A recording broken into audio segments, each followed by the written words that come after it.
namanya. Alhamdulillah. Assalamualaikum sahabat semuanya, balik lagi di channel YouTube-nya aku dengan aku Dia. Di videoku kali ini aku mau share ke kalian tentang cerita pengalaman pertama aku melahirkan secara sesar di anak yang keempat, dan kenapa aku bisa sesar. Aku ceritain semuanya di sini, pengalaman aku sampai akhirnya aku disesar gitu. Semoga kalian suka sama video kayak gini. Kalau kalian suka jangan lupa like video ini, share kalau kalian suka banget. Kita langsung aja ke videonya.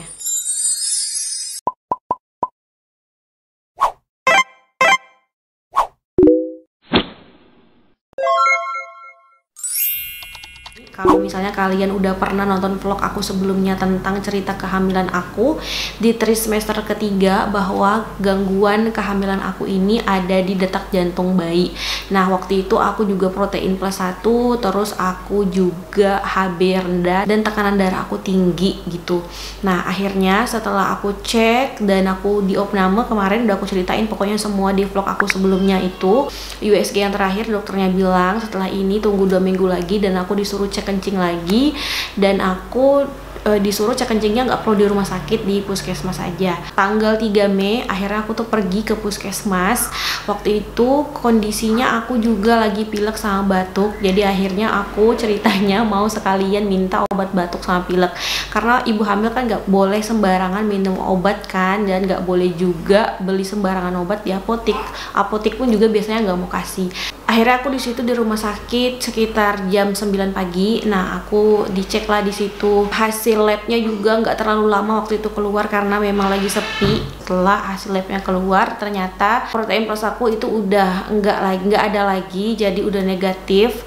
Nah, terus di situ yang jeleknya pemeriksaannya, bidannya bilang kalau HB aku rendah. Waktu itu HB aku tuh 90 atau 80 gitu seingat aku. Nah, setelah itu akhirnya aku direbahin kan, diperiksa gitu perutnya. Waktu bidannya dengar detak jantungnya kaget. Waktu itu detak jantung bayi aku tuh 170 beat. Detak jantungnya tuh udah kencang banget. Normalnya itu di 150 ke bawah untuk detak jantung bayi di dalam perut, sedangkan anak aku waktu itu 170, nggak normal banget, udah di atas 150 lah gitu ya ceritanya. Jadi nggak normal banget.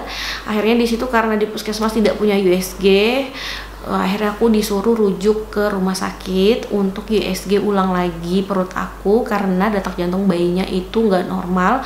Udah di tes berapa kali, sampai 3 atau 4 kali sama bidannya, dan detak jantungnya itu juga nggak turun.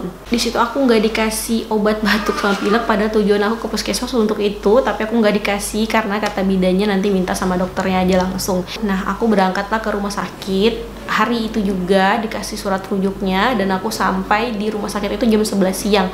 Pas sampai di sana ternyata penuh, terus pendaftarannya juga udah tutup karena udah siang banget. Ini anak aku bangun, jadi aku sambil gendong aja nggak apa-apa ya.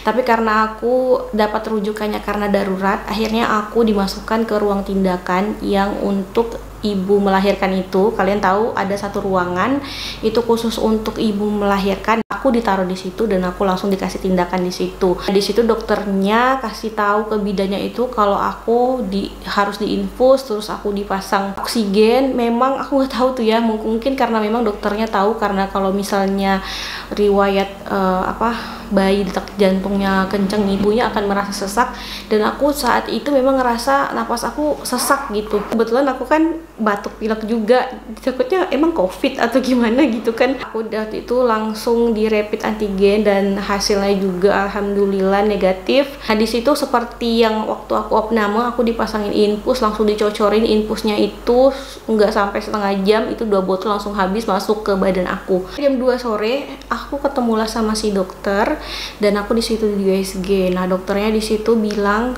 dia mau lihat gitu di USG sebenarnya penyebab bayi aku ini detak jantungnya kenceng tuh karena apa gitu. Itu lumayan lama, sekitar setengah jaman gitu, dia cek gitulah pokoknya. Akhirnya ketemulah penyebabnya itu. Tapi waktu itu setelah aku keluar dari ruang dokternya nggak mau kasih tahu aku langsung. Dia bilang mau kasih taunya langsung ke suami aku aja gitu. Pada saat itu kan karena suami aku lagi nggak di tempat, dia lagi ngurusin anak aku juga, karena aku benar-benar sendiri kan di sini, ngurus semuanya tuh sendiri, anak-anak aku. Dan ketika aku sakit, anak-anak aku nggak ada yang ngurusin, jadi suami aku yang ngurusin. Sekitar jam 8 atau jam 9 malam suami aku balik lagi ke rumah sakit dan akhirnya ketemu sama si dokternya.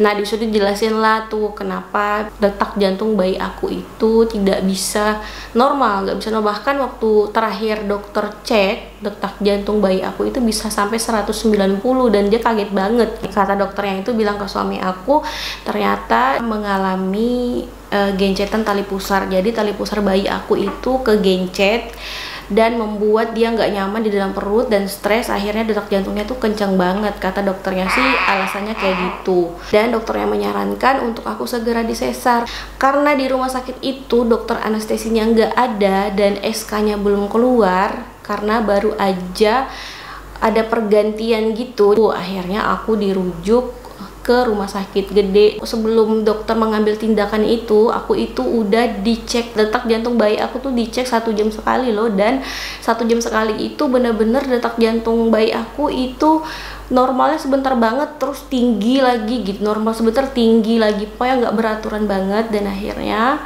sekitar jam 1 subuh aku diberangkatkan ke rumah sakit satunya lagi. Jalan di sini tuh jelek banget dan aku tuh udah kayak meloncat-loncat di dalam mobil. Aku ngerasa kayak di dalam kaleng dan diobok-obok gitu. Aku ngerasa kayak aduh. Akhirnya udah aku melakukan perjalanan 2 jam itu dengan infus, dan aku sendirian aja di ambulan itu. Bidannya itu di samping supirnya. Aku juga nggak tahu kenapa aku nggak ditemenin di belakang, nggak tahu deh pokoknya. Dan aku tuh ingat banget sepanjang jalan, pas orang sahur aku denger, pas orang mau sholat aku denger, dan itu berbekas banget di hati aku, momen yang paling gak akan aku bisa lupain gitu, karena itu memang lagi bulan Ramadan. Aku sampai di rumah sakit satunya lagi itu sekitar jam 5 subuh dan aku langsung dimasukkan di UGD, terus dikasih tindakan di situ, infus aku diganti dan ditanyain di situ segala macam biodatanya lah pokoknya ya, riwayat anak segala macam. Akhirnya ditanya-tanyain kenapa, dan bidannya ngerasa kayak lah ini kan tidak ada kedaruratan katanya gitu, nggak ada pembukaan, nggak ada darah, nggak ada lendir, cuman detak jantung bayi aja kok bisa dirujuk ke sini gitu untuk disesar. Jadi kayak bingung gitu bidannya. Akhirnya udah aku disuruh menunggu lagi karena dia merasa tidak darurat. Akhirnya aku disuruh nunggu sampai besok pagi untuk ketemu dokternya lagi. Nah itu aku udah capek banget malam itu, udah capek di perjalanan, terus capek batuk, capek karena pilek. Akhirnya aku tiduran juga dan aku tuh kayak nggak mau bangun waktu aku tidur. Bangunnya pas bidannya bilang dokter akan datang, itu sekitar jam 9 pagi kalau aku nggak salah tuh. Aku akhirnya bangun dan jam 10 pagi dokternya datang untuk cek aku. Nah aku dicek lah tuh, detak jantung bayi aku dicek lagi, dan hasil akhirnya itu dokternya kaget banget. Dilihatnya di situ detak jantung bayi aku tuh 180 beats. Setengah jam setelah itu bilang harus dilakukan operasi sekarang juga. Nah akhirnya aku disiapin tuh untuk segera operasi sesar, dan aku kaget, suami aku kaget. Anak aku akhirnya dikeluarin lebih awal karena pas waktu itu aku usia kandungan aku itu 9 bulan, kayaknya belum sampai 9 bulan, mau 9 bulan beberapa minggu lagi lah gitu. HPL-nya tuh 1 bulan lagi baru lahir gitu. Mungkin ini yang terbaik, dan aku di dalam hati juga doa. Terus suami aku juga bilang aku sabar gitu, ini emang mungkin udah yang terbaik, karena yang aku persiapkan semuanya itu aku melahirkan secara normal. Bayangin anak pertama, kedua, ketiga aku semuanya normal, dan anak keempat ini aku harus sesar. Merasa kayak gimana ya, deg-degan juga, takut juga ada, bimbang juga ada. Ya udah aku pasrah aja, pasrahin dan sambil berdoa juga. Akhirnya aku waktu itu dilakukan persiapan untuk operasi. Nah di situ aku disiapin lah tuh semua segala macam, dan digantiin baju setengah satuan gitu. Kalau aku nggak salah ingat ya, karena aku kayak nggak mikirin apa-apa, aku cuma mikirin gimana ini aku dioperasi, dan mikirin bayi aku di dalam perut. Terus aku mikirin aku lagi batuk, nanti kalau dioperasi aku batuk pasti udah itu sakit banget, terus aku lagi pilek. Pokoknya complicated banget. Pas waktu itu aku ngerasa kayak stres banget gitu, kayak aku nggak siap gitu untuk dioperasi, karena memang waktu itu badan aku nggak fit, aku batuk kering. Kalian tahu kalau batuk kering, batuknya tuh batuk banget. Akhirnya aku dioperasi sekitar jam setengah satu lah ya, aku bilang ya, jam 1 itu selesai. Bayi aku keluar, aku sedih banget waktu itu. Aku nggak ada bayangan aku untuk sesar gitu, tapi Allah udah berkehendak lain, aku harus ngejalanin ini semua gitu ya, harus aku jalanin gitu. La haula wala quwata illa billah, kita memang nggak ada daya dan upaya kan, semuanya kehendak Allah. Aku ngerasa sedih sih, ngerasa gimana ya, aku kan sendiri di rumah, terus aku ngurus anak-anak aku sendiri, terus aku ngerasa kalau sesar itu pemulihannya tuh lama banget. Kalau aku jadi sedih ceritainnya. Anak aku yang ketiga itu masih manja banget, si Hanan, dan dia masih belum lepas popok bayi, masih mau diurusin makannya, pipisnya, semua segala macem. Akhiran sesar itu pemulihannya lama banget. Kalau aku mendengar pengalaman ibu-ibu yang lain, ada yang 2 minggu, ada yang sebulan masih sakit, dan perawatan di rumah sakitnya pun agak sedikit lama kan, 4 hari, sedangkan kalau normal itu 1 hari pun bisa pulang.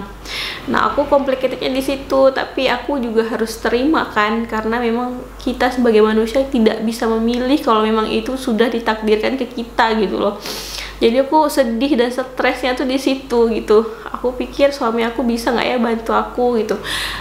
Suami aku tuh bisa nggak nanti ngurus anak aku seperti sesuai yang aku mau gitu, usahain dia tuh nggak sakit gitu loh. Jadi aku complicatednya di situ. Akhirnya udah lahirlah anakku yang sekarang aku gendong, dan sekarang alhamdulillah udah 23 hari. Nanti di tanggal 14 Juni aku 40 hari. Alhamdulillah ya banget, dia tuh sehat, nggak ada tindakan apapun pas waktu dia lahir, kayak nggak ada dikasih oksigen atau dikasih infus atau di inkubator lama gitu, enggak. Dia tuh sehat alhamdulillah. Terus beratnya juga cukup 2,7. 3 jam setelah aku operasi dia langsung dikasihin ke aku, dia langsung nyusu sama aku. Kayak aku bahagia banget. Yang awalnya aku kayak galau gitu pas waktu mau ngelahirin dia.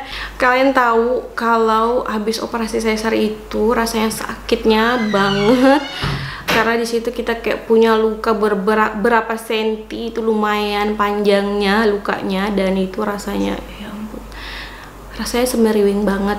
Kalau yang udah pernah ngerasa operasi sesar tahu rasa sakitnya seperti apa. Di situ aku langsung netein dia, kasih ASI ke dia, dan pas waktu aku gendong anak aku, dia ada di samping aku tuh ngerasa kayak rasa sakit yang aku rasa sesar aku itu kayaknya 50% tuh hilang gitu. Itu ajaib banget rasanya, kayak aku senang banget gitu ngelihat dia tuh senang gitu. Waktu kasih dia ASI itu penuh perjuangan banget, karena di hari pertama aku udah miring kiri, miring kanan untuk kasih dia ASI. Itu perjuangan banget. Terus di hari pertama juga aku udah mulai belajar ngangkat kepala. Sebenarnya katanya udah boleh duduk, tapi waktu itu kayak dokternya belum bolehin aku duduk. Katanya 2 hari atau 3 hari gitu, dan aku di situ masih pasang selang kencing ya. Jadi aku di hari kedua masih pasang selang kencing juga, tapi aku di hari kedua udah belajar duduk. Terus aku udah makan sendiri. Siksanya aku pas waktu hari pertama, hari kedua, hari ketiga itu karena batuk. Aku batuk kering, itu batuk hebat banget, dan aku ngerasa pas waktu aku batuk jahitan sesar aku tuh rasanya sakit 2 kali lipat lebih sakit daripada aku diem aja gitu. Ya ampun. Aku kayak merengek sama suami aku minta obat batuk, tapi nggak dikasih karena dokternya nggak boleh. Aku juga nggak tahu kenapa aku nggak dikasih obat batuk, padahal aku ngerasa batuk aku tuh udah parah banget, dan aku cuma ngobatin batuk aku dengan air hangat pada saat itu. Di hari ketiga sebenarnya aku udah bisa udah berjalan sendiri. Di hari keempat aku udah mandi, terus lepas perban tuh di hari keempat. Dan di hari keempat juga akhirnya aku pulang dari rumah sakit. Pokoknya aku di anak keempat ini semuanya tuh ngurus sendiri sama suami aku, dan untungnya anak-anak bisa dititipin ke rumah neneknya. Aku cuma bertiga aja pas pulang dari rumah sakit, dan sampai ke rumah pun cuma bertiga aja. Ya, sekian videoku hari ini. Semoga video ini bermanfaat dan kalian terhibur nontonnya. Terima kasih buat kalian yang udah nonton video ini sampai habis. Assalamualaikum warahmatullahi wabarakatuh.